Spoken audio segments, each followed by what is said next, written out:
ఇవాళ కుమతి నివార సుమతికే సాంగి గురించి మాట్లాడుకుందాం. హనుమంతుడు ఎక్కడ నిలబడతాడో ఆ వైపు అసలు ఓటమే ఉండదు. ఎందుకనంటే ఆయన ఎప్పుడు ధర్మం వైపే ఉంటాడు. మన జీవితంలో నెగిటివ్గా ఉండేవాళ్ళు, అలానే మనసు పాడు చేసేవాళ్ళు ఖచ్చితంగా ఎవరో ఒకరు ఉంటారు.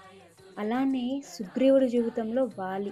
ప్రతిరోజు వాలి ఆకాశంలో ఎగురుతూ 4 సముద్రాలు దాటి స్నానానికి వెళ్ళేవాడు. వాలి ఋషిముఖ పర్వతం మీదకి అడుగు పెట్టలేడు. ఎందుకనంటే మాతంగి మహర్షి యొక్క శాపం ఉంది. అయినా కూడా ఋషిముఖ పర్వతం మీద ఉన్న సుగ్రీవుడిని గాల్లో ఎగురుతూ 12 సార్లు తల మీద కొట్టేవాడు.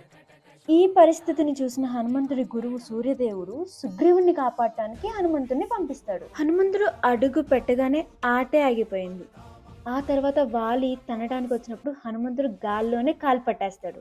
ఆ పర్వతం తాకితే శాపం పనిచేస్తుందని, ఇక పైన సుగ్రీవుణ్ణి బాధ పెట్టనని హనుమంతుడిని వేడుకుంటాడు. హనుమంతుడు అడుగు పెట్టిన వెంటనే ఒక మంచి మాట చెప్తాడు. అదేంటంటే, అధర్మానికి నేను అడ్డం, అలానే మంచి మనుషులకు నేను తోడు అని చెప్తారు. అందుకే ఆయన్ని కుమతి నివార సుమతికే సాంగి అని అంటారు. అంటే చెడు మనుషుల్ని అణిచి మంచి ఆలోచనలకి తోడుగా ఉండేవాడు అని అర్థం. జై శ్రీరామ్.